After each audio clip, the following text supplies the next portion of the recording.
Today's episode of Peter and Hannah's review show, What's Next?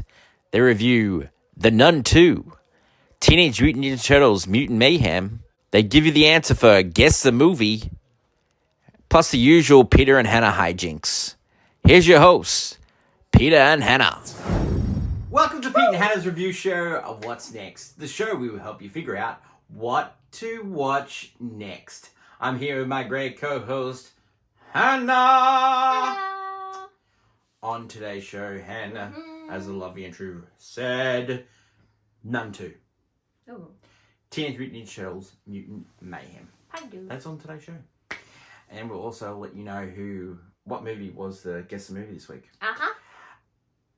First offhand, let the lovely viewers know what they should do. Could you pretty please leave a like and subscribe to our channel and leave a comment down below on what you're watching this week. Hit the notification button and you'll get great content like this one. 2023 Championship belt holder. What is it, Hannah Mitchell? Mine is John Wick Chapter 4.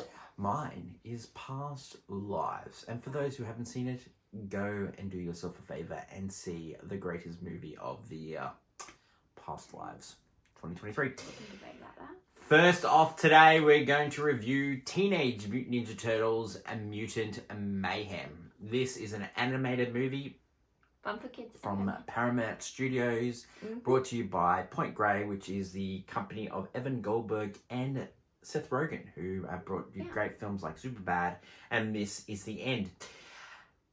The elevator pitch. We got the Turtles, 15 years after being oozed, and they're fully grown, and they want to be in the human realm. Reason to see this in. Oh, it's actually really cute and funny. It's a really great family movie. I think kids will Similar style to definitely the Spider-Man? I wouldn't say similar style, but I'd say like that kind of drawn to life animation style. Yeah. It has a very uniqueness to it. Yeah.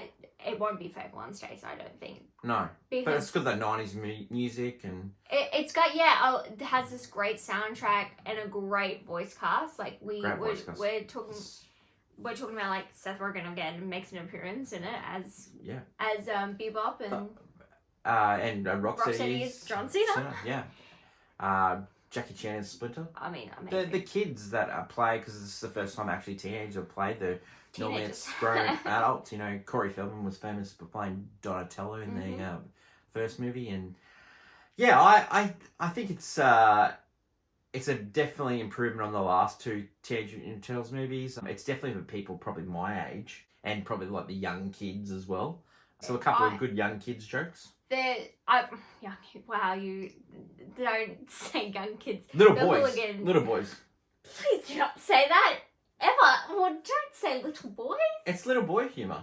Yeah, no, you just mean don't say little boy humour. It just is. toilet humour would make more sense than little boy humour. Yeah, well, it's kids that are 8 years old. That's the humour. Yeah, it has this they definitely took whatever. Anyway, you can't say little boy humour. Well, that's what it is. Adult. It is. It's little kid humour. It has this. I do like the fact that they got teenagers to play the teenagers because, well, they're actually using lingo that kids are now using. So they I've noticed using Riz a lot, and I don't know anyone over the age of 20 that uses that word. Yeah. So it's really great to see that they actually are listening to today's advice and adding new humor in as well. Yeah, but the best thing about the Turtles is they used cowabunga and all those things. But that was That was cool. their catchphrase. In the 90s. I don't think it was cool. It wasn't cool. No, it wasn't cool. No, but no. Those words weren't cool. It was cool because they were the biggest thing around. But those words weren't cool when they said them. No, that was when Bart said them either. But Yeah, it's exactly. because they were so popular at the time that anything they say would be considered cool. Oh, them. okay. It's- I think they should have still used them. Calabunga? Yeah. Radical? They actually they didn't really, I found, take inspiration from the movies rather than more the TV series.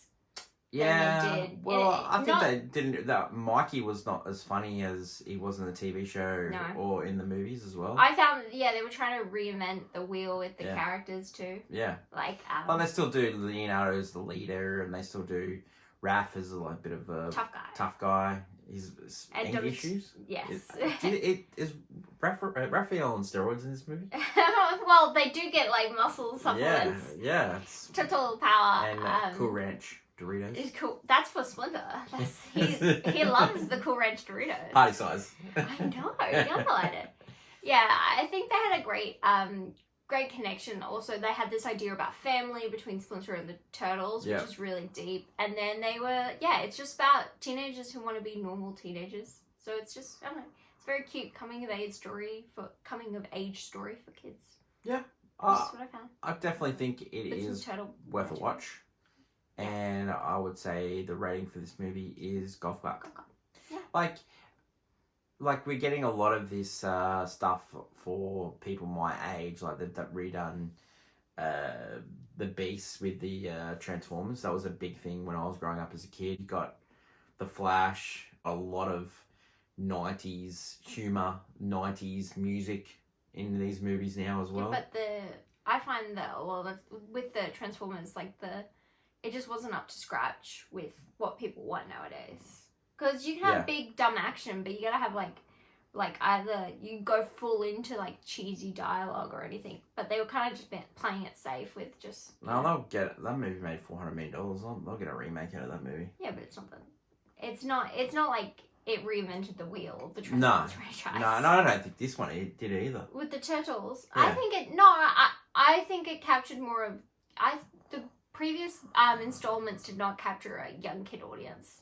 A kid audience. I find true. This one does. Yeah.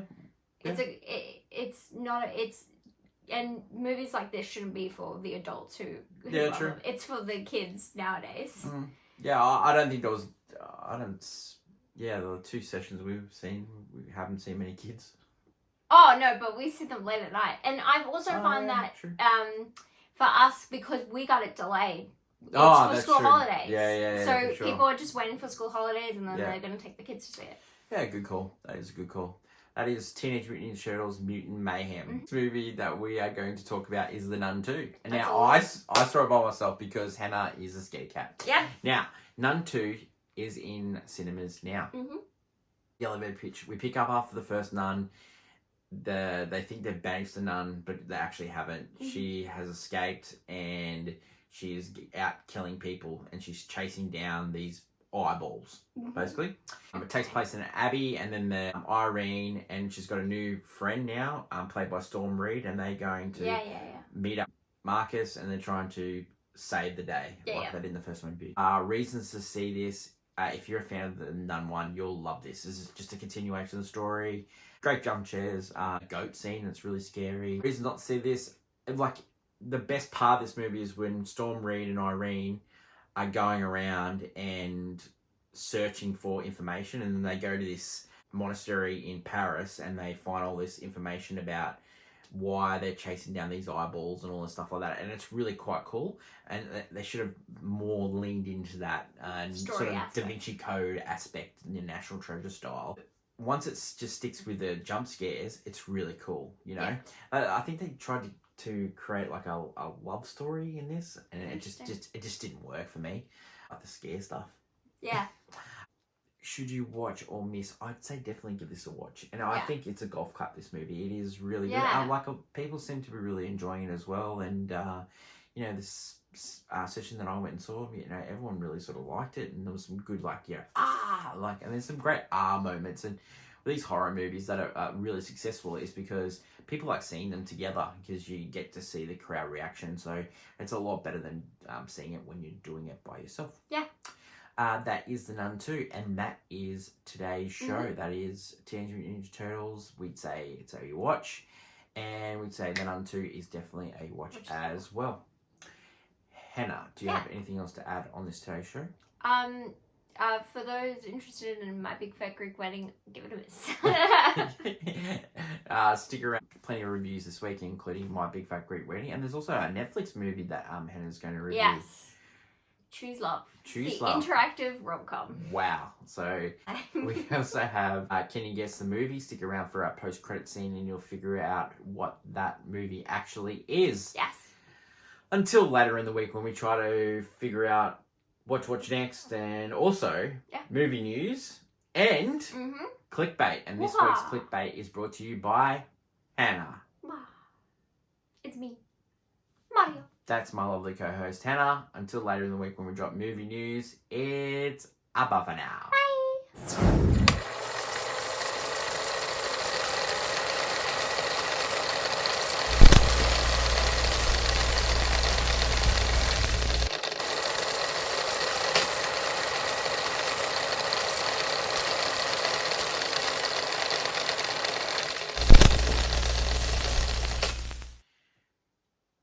Hannah, this week's Can You Guess the Movie? The answer is...